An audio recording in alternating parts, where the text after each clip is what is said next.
নমস্কার, আপনারা শুনছেন উত্তরের কণ্ঠ। উত্তরের কণ্ঠ থেকে আমি শ্রী প্রভাত বসাক, তুফানগঞ্জ, কুচবিহার। বিষয়: ভারতের বিরোধী দলনেতা শ্রী রাহুল গান্ধীর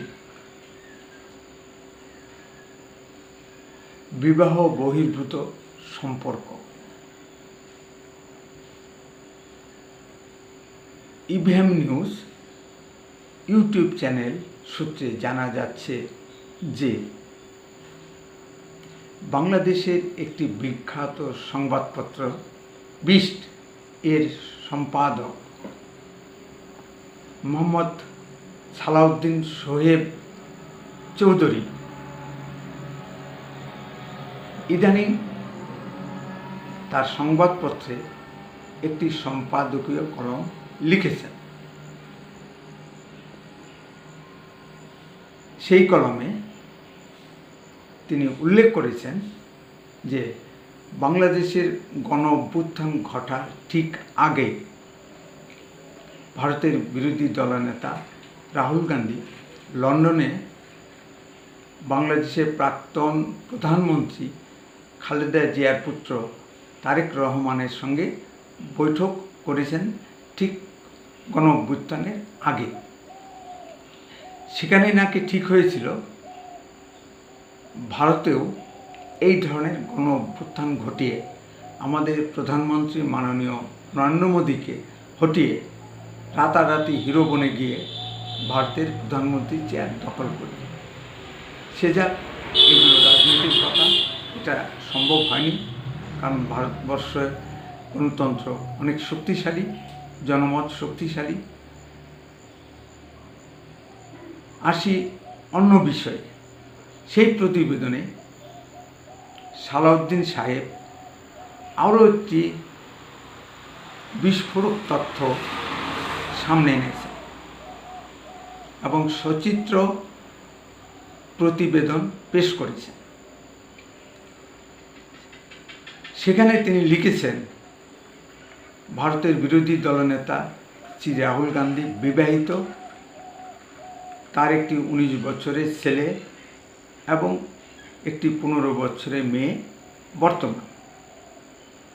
শ্রীমান রাহুল গান্ধী প্রাপ্তবয়স্ক। তিনি যে কোনো দেশের যে কোনো ধর্মের মেয়েকে বিয়ে করতেই পারেন, এতে আপত্তি থাকার কথা নয়। কিন্তু এত লোকছপা কেন?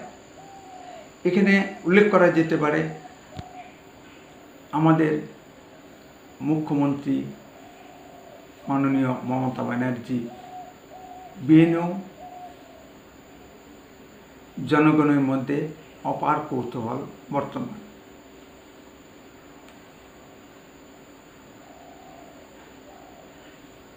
এই জন্য এই কথাগুলো বললাম যে আমরা দেখতে পেয়েছি মাননীয় সোনিয়া গান্ধীজি রাজীব গান্ধীর বউ হওয়ার সুবাদে ভারতে এসে একটি প্রাচীনতম ঐতিহ্যশালী দল কংগ্রেসের সভাপতি বনে গেছে এবং তিনি ভারতের প্রধানমন্ত্রী হওয়ার জন্য রাষ্ট্রপতি ডক্টর কালামের নিকট গিয়েছিলেন। ডক্টর কালাম ছিলেন স্বনামধন্য বিজ্ঞানী ও উন্নত শির বিশিষ্ট ভারতের একজন শ্রেষ্ঠ রাষ্ট্রপতি। ডক্টর কালাম সোনিয়া গান্ধীকে প্রশ্ন করেছিলেন, আমি যদি ইটালির কোনো মেয়েকে বিয়ে করে ইটালির নাগরিকত্ব নেই, তাহলে কি আমি ইটালির প্রধানমন্ত্রী হতে পারব? এ প্রশ্নের জবাব সোনিয়া গান্ধী দিতে পারেননি। পরে তিনি মনমোহন সিংকে প্রধানমন্ত্রী করেন। এ ঘটনা আশা করি সকলেরই জানা। আগামী দিনে ভারতবর্ষে যদি রাহুল গান্ধীর কোনো ছেলে বা মেয়ে এসে প্রধানমন্ত্রী হতে চায়, সেই জন্যই এত কথা বলা। কারণ আমরা ভারতবর্ষী সকলেই জানি ভারতের বিরোধী দলনেতা শ্রী রাহুল গান্ধী অবিবাহিত। বন্দে মাতরম, ভারত মাতা কি জয়।